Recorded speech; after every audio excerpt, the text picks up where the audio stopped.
സംസ്ഥാനത്തെ പോളിംഗ് സാമഗ്രികളുടെ വിതരണം തുടരുന്നു.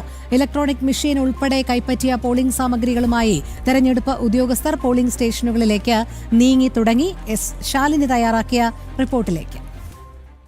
സംസ്ഥാനം പോളിംഗ് ബൂത്തിലേക്ക് നീങ്ങാൻ ഇനി മണിക്കൂറുകളുടെ മാത്രം കാത്തിരിപ്പേ ഉള്ളൂ. പോളിംഗ് സാമഗ്രികളുടെ വിതരണം സംസ്ഥാന വ്യാപകമായി പുരോഗമിക്കുകയാണ്.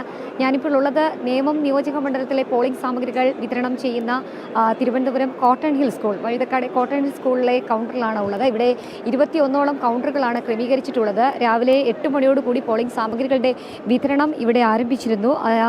വിതരണം ആരംഭിച്ചതിന് തൊട്ട് പിന്നാലെ തന്നെ അവരുടെ EVM മെഷീൻസും വിതരണം ആരംഭിച്ചിരിക്കുകയാണ്. EVM മെഷീൻസ്, കൺട്രോൾ യൂണിറ്റ് ഉൾപ്പെടെ 3 ബോക്സുകളിലായിട്ടാണ് അവരുടെ പോളിംഗ് സാമഗ്രികളുടെ ഇലക്ട്രോണിക് വോട്ടിംഗ് മെഷീൻ വിതരണം ചെയ്യുന്നത്. അതിൻ്റെ വിതരണമാണ് ഇപ്പോൾ പുരോഗമിച്ചുകൊണ്ടിരിക്കുന്നത്.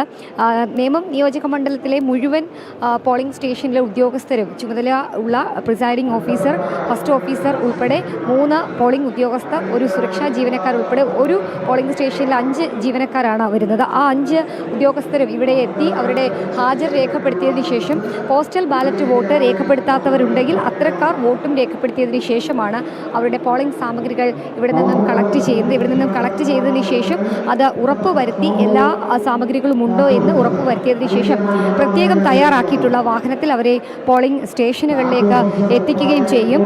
അതിനുശേഷമായിരിക്കും ഈ ഒരു പോളിംഗ് സാമഗ്രികൾ, പ്രത്യേകിച്ച് EVM മെഷീനും കൺട്രോൾ യൂണിറ്റ് അടക്കം പ്രവർത്തനമുണ്ടോ എന്നതടക്കമുള്ള ബാക്കി ചെക്കിങ്ങുകളൊക്കെ അവിടെയാണ് നടക്കാൻ പോകുന്നത്. അതുകൊണ്ട് തന്നെ എല്ലാ രീതിയിലുള്ള സൂക്ഷ്മമായ പരിശോധനകൾക്ക് ശേഷമാണ് അവർക്ക് പോളിംഗ് സാമഗ്രികൾ വിതരണം ചെയ്യുകയും ചെയ്യുന്നത്. വോട്ടർ പട്ടിക 2 കോപ്പി വീതം അവർക്ക് നൽകുന്നുണ്ട്. കൂടാതെ തന്നെ അവർക്ക് സീല്, വിരലിൽ പുരട്ടാനുള്ള മഷി, ഒപ്പം തന്നെ ഇത് ടാഗ് ചെയ്യാനുള്ള നൂല്, അത് കൂടാതെ തന്നെ അവർക്ക് അത് കവർ ചെയ്യാനുള്ള ബാഗ്, ക്യാരി ബാഗ് അടക്കമുള്ള എല്ലാ സാമഗ്രികളും ഈ ഒരു കിറ്റിനകത്തുണ്ട്.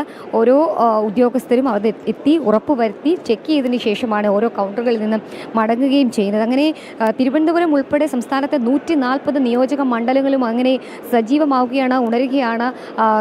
ജനാധിപത്യത്തിൻ്റെ ഏറ്റവും വലിയ മഹോത്സവം നടക്കുന്ന ഈ ഒരു തെരഞ്ഞെടുപ്പുമായി ബന്ധപ്പെട്ടുള്ള രാഷ്ട്രീയ ചലനങ്ങൾ ഉണ്ടാകുന്ന, രാഷ്ട്രീയ മാറ്റങ്ങൾ ഉണ്ടാകുന്ന 2024 നിയമസഭാ തെരഞ്ഞെടുപ്പിനുള്ള ഒരുക്കങ്ങൾ എല്ലാ രീതിയിലും പൂർത്തിയായി. 2,71,00,000 വരുന്ന വോട്ടർമാരാണ് നാളെ രാവിലെ മുതൽ പോളിംഗ് സ്റ്റേഷനുകളിലേക്ക് എത്തുന്നത്. അതുകൊണ്ട് തന്നെ അത്തരത്തിലുള്ള എല്ലാ രീതിയിലുള്ള ക്രമീകരണങ്ങളും ഇലക്ഷൻ കമ്മീഷന്റെ ഭാഗത്തു നിന്ന് തുടരുന്നുണ്ട്. അത് നിരീക്ഷിക്കാൻ പ്രത്യേക CCTV ക്യാമറകൾ അടക്കം ഒരുക്കിയിട്ടുണ്ട്. ഏകദേശം 2,500ഓളം വരുന്ന പ്രശ്നബാധിത ബൂത്തുകളുണ്ട് എന്നുള്ളതാണ് വിലയിരുത്തപ്പെടുന്നത്. അവിടെ അടക്കം പ്രത്യേക സുരക്ഷാ ഉദ്യോഗസ്ഥരെ നിയോഗിച്ചിട്ടുണ്ട്. 75,000 വരുന്ന പോലീസ് ഉദ്യോഗസ്ഥരെയാണ്, സുരക്ഷാ ഉദ്യോഗസ്ഥരെയാണ് ഇത്തവണ തെരഞ്ഞെടുപ്പ് ഡ്യൂട്ടിക്കായി നിയോഗിച്ചിട്ടുള്ളത്. സംസ്ഥാനത്തിന് പുറത്തുനിന്നടക്കം വോട്ട് രേഖപ്പെടുത്താൻ എത്തുന്നവർക്ക് അതിൻ്റെ സൗകര്യങ്ങൾ ഒരുക്കിയിട്ടുണ്ട്. നാളെ സംസ്ഥാനം പൂർണ്ണമായും അവധിയായിരിക്കും. ഈ 48 മണിക്കൂർ, ഇന്ന് നിശബ്ദ പ്രചാരണം നടക്കുന്ന ഈ മണിക്കൂറുകൾ ഉൾപ്പെടെ 48 മണിക്കൂർ സംസ്ഥാനത്ത് മദ്യനിരോധനം ഏർപ്പെടുത്തിയിരിക്കുകയാണ്. എന്തായാലും എല്ലാ രീതിയിലും തയ്യാറെടുപ്പുകളും സജ്ജീകരണങ്ങളും ഒക്കെ പൂർത്തിയായിരിക്കുകയാണ്. ഇനിയിപ്പോൾ പോളിംഗ് സ്റ്റേഷനുകൾ ഉണരാൻ പോവുകയാണ്. ഇവരൊക്കെ ഈ EVM മെഷീനും പോളിംഗ് സാമഗ്രികളും വാങ്ങിയതിന് ശേഷം പോകുന്നത് പോളിംഗ് സ്റ്റേഷനുകളിലേക്കായിരിക്കും. എന്തായാലും എത്ര ശതമാനം വോട്ടിംഗ് ഒക്കെ ഉണ്ടാകും, ആരായിരിക്കും ഇനി സംസ്ഥാനത്തിൻ്റെ ഭരണം പിടിക്കാൻ പോകുന്നതൊക്കെയുള്ള ഒരുപാട് രാഷ്ട്രീയ ചോദ്യങ്ങൾക്ക് ഉത്തരം നൽകാൻ പോകുന്ന നിർണായക തെരഞ്ഞെടുപ്പിലേക്ക് സംസ്ഥാനം കടക്കാൻ പോവുകയാണ്. അതിൻ്റെ നിർണായക മണിക്കൂറുകളാണ് ഇപ്പോൾ കടന്നുപോയിക്കൊണ്ടിരിക്കുന്നത്.